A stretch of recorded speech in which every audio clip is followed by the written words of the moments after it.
Quand la présidente de la Commission européenne dit en quelque sorte la France a un rôle particulier, puissance nucléaire, armée si forte et un président de la République qui est là depuis si longtemps, on voit qu'il y a un rôle particulier de la France. Le rôle particulier de la France vient du fait, en effet, que nous avons conservé une dissuasion nucléaire et heureusement, ça n'était pas forcément très porteur il y a quelques années, mais ça l'est aujourd'hui. Et ce qu'on observe surtout, c'est que ce rôle, c'est aussi celui de la Grande-Bretagne, qui n'est plus dans l'Union européenne. C'est-à-dire qu'il faut reconstruire une union qui soit une union stratégique, et il faut se demander quels vont être les rôles des uns et des autres. Est-ce que c'est encore l'Union européenne? Vous qui êtes assez critique sur l'Union européenne, Natacha Polony, je vous connais.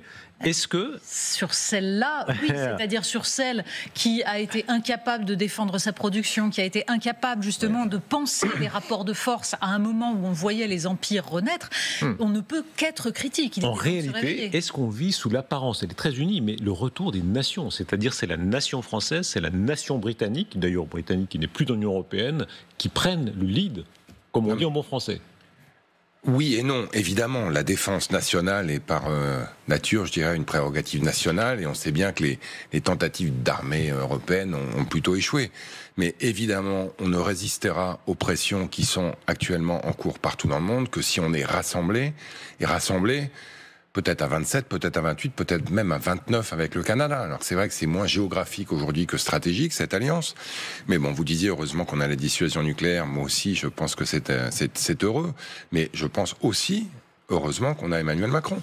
Il a connu 2 chanceliers allemands, non, 2 premiers ministres canadiens, 3 chanceliers allemands, 4 premiers ministres italiens, 5 premiers ministres britanniques. 3 présidents américains. Donc et encore, si c'était le septennat encore, comme le voulait le président de la République, comme le voulait Charles de Gaulle, ce serait encore plus. Puis d'aucuns diraient que s'il n'y avait pas eu de dissolution, ce serait encore mieux. Mais non, mais on a un président qui est là depuis le début, qui raconte un certain nombre de choses qui sont aujourd'hui, qui se montrent vraies. C'est-à-dire la souveraineté européenne, la volonté de reconstruire une industrie européenne, même si on n'a pas tout réussi, on a quand même fait quelques succès. Et puis on a une présidente de la Commission européenne qui accepte de mettre 150 milliards d'euros sur la table pour acheter européen. Le Danemark vient d'annoncer qu'il avait l'intention d'acheter des F-35. Donc on oui, mais il n'aura pas accès aux 150 Regardez, ce que vous dites là est tellement incroyable. Regardez, il y a la première ministre danoise, là, et le Danemark, vous avez raison de l'amener, va acheter des F-35 américains. Et le Canada envisage d'acheter. Non, mais c'est tellement hallucinant. On comprend là, par cette simple annonce que vient de faire, que vous venez de faire, qu'en réalité, ça marche pas très bien. En fait, on est dans une séquence de communication politique, de communication diplomatique, mais quand on regarde les faits derrière, en réalité, rien ou presque n'a changé dans la manière dont les Européens envisagent leur défense. L'Allemagne a dit qu'elle achèterait quand même des F-35. L'Allemagne, notre principal partenaire au sein de l'Union européenne. La Grande-Bretagne reste complètement intégrée au système stratégique américain. Le Danemark, effectivement, achètera des F-35 parce qu'en fait, il sait très bien que s'il veut négocier quelque chose avec Trump sur le Groenland, il ne peut pas jouer la rupture. Et attendez, ça veut dire qu'ils se couchent, parce que c'est pas un hasard s'ils le disent maintenant. Est-ce que c'est une manière de se coucher? Est-ce que c'est une manière de lécher les pieds de Donald Trump, en clair? C'est une manière de assurer ses arrières. Je ne sais pas si je dirais lécher les pieds, parce que je pense qu'aujourd'hui, les Danois notamment sont pas très contents avec Donald Trump, mais il y a un certain nombre de pays, y compris les pays baltes, y compris la Pologne, qui veulent assurer cette relation. Ils espèrent pérenne. Elisabeth Schepard-Selin, vous ne faites pas ça. Quand on vient vous défier sur votre territoire, ils viennent de défier le Groenland, et vous dites, écoutez, on est quand même très fâchés, mais on va quand même vous acheter des F-35. C'est grotesque. Mais le problème, c'est que le pouvoir des Américains et de Trump aujourd'hui fait peur. Mais au poker, quand vous n'avez pas les cartes en main, vous avez 2 options. Soit vous bluffez, soit vous vous couchez. Les Danois ne peuvent pas bluffer, donc ils se couchent. Non, mais c'est surtout qu'il faut être clair. L'Europe s'est construite sous la houlette des États-Unis, à partir, en fait, c'est le plan Marshall qui a permis l'édification européenne. Et tout a été fait de la part des Américains pour faire en sorte systématiquement que l'Union européenne, enfin la communauté européenne puis l'Union européenne, ne soit surtout pas une puissance politique. Et toutes les velléités d'indépendance, elles sont venues notamment en 63 de Gaulle et Adenauer, ça a été torpillé dans la seconde. Donc cette Europe n'est pas faite pour ça. Donc le problème, c'est de basculer maintenant dans toute autre chose que ce qui a été fait jusqu'à présent. Et ça arrive très tard parce que, de fait, tous les gens qui sont là sur cette belle photo de communication politique, sont des gens qui pendant des années trouvaient que ce système européen était parfait et qu'il n'y avait aucun problème. Vous désespérez Roland Lescure, il vous regarde tous, il dit mais qu'est-ce que c'est que tous ces sceptiques? Mais parce que Roland Lescure trouve que cette opération de communication est formidable. Mais non, mais c'est pas de la communication, c'est de la négociation. Et c'est pas du poker, mais oui, on est en négociation. Et évidemment, en disant ça, la première ministre danoise fait un pas vers Donald Trump en espérant un peu de sa clé-. Mais on est aujourd'hui, le contrat, il n'est pas signé. Le Canada dit... Votre formule, en espérant un peu de sa clémence, on vous défie... Le Canada, est-ce que je peux terminer? Le Canada, frontière de milliers de kilomètres avec les États-Unis, qui dit, les F-35, j'ai un contrat, je vais peut-être leur mettre en cause. Ils achètent des sous-marins aujourd'hui, ils regardent une option allemande, une option coréenne et une option française. Il y a des choses qui sont en train de changer de manière fondamentale. Vous l'avez dit, ça fait des décennies qu'une bonne partie de ce qu'on a vu sur la photo était dans les mains de l'armée américaine. C'est en train de changer. Les 150 milliards de l'Union européenne, ils seront réservés à des achats européens. Donc si la première ministre danoise veut acheter des F-35, elle les achètera avec ses couronnes.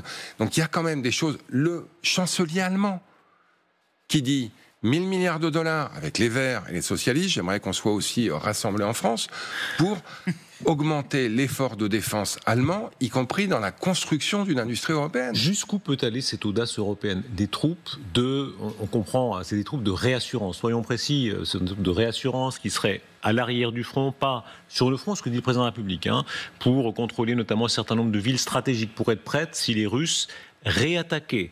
L'ancien commandant suprême adjoint des forces alliées en Europe durcit un peu le ton, durcit l'analyse en disant attention, ça voudrait dire vraiment beaucoup d'hommes. Pour déployer une force de 10 000 soldats britanniques sur le terrain, il en faut 30 000 en préparation, soit en convalescence, soit en formation. Et il ajoute, c'est un engagement à long terme. Il ne s'agit pas d'une mission de 6 mois suivie d'un retour à la maison pour le thé et les médailles. Je pense donc que de réelles interrogations subsistent à ce sujet. Est-ce qu'il est en train de dire tout haut ce qu'une partie des Européens pensent tout bas, c'est-à-dire qu'ils n'ont pas envie d'y aller en fait? Ils sont en train de dire qu'il y a des conditions, il y a une planification. On ne peut pas envoyer comme ça, on l'a dit hier soir avec le général Dutertre, il faut un certain nombre de conditions qui soient réunies pour que ça soit dans les bonnes conditions, parce que s'il c'est les envoyer pour avoir quelque chose comme un maintien de la paix, comme le FINUL, ça ne sert à rien et c'est mettre nos troupes en danger. Ça sent la trouille quand même, ça sent chez un certain nombre d'Européens, pas tous. C'est pas une question de trouille pour moi. Ce qu'il y a, c'est qu'en fait, si on fait le calcul, si dire pour déployer 10 000 soldats britanniques, il en faut 30 000 en préparation, donc on est à 40 000.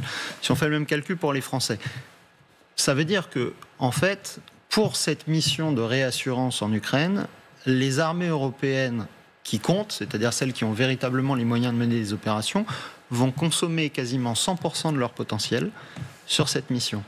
Si nous avons une surprise stratégique, or, depuis des décennies, nous en avons presque tout le temps, nous n'aurons pas les moyens d'y faire face. Attendez, soyez précis. Vous dites que si on voulait vraiment que cette mission de réassurance soit faite dans de bonnes conditions, c'est toute l'armée actuelle française et anglaise qui serait engagée? Qui serait non pas engagée, c'est-à-dire non pas déployée à un instant T au même moment en Ukraine, mais qui serait préempté, tourné vers cette mission-là. Donc ça veut dire que on reviendrait à la situation des années 70-80, quand l'armée française était globalement tournée vers le déploiement en Allemagne, dans le cadre de la guerre froide, quand les armées de l'OTAN étaient tournées entièrement vers une menace unique. À l'époque, il y avait beaucoup plus d'hommes et beaucoup plus de chars. Et puis le monde était un petit peu différent. On n'était pas dans un monde multipolaire où il y avait des crises qui pouvaient éclater dans diverses régions du monde, où nous avons des intérêts stratégiques. Donc en fait, il y a une vraie équation stratégique qui aujourd'hui n'est pas véritablement posée, en tout cas elle n'est pas posée dans le débat public, j'imagine qu'elle est discutée dans les états-majors,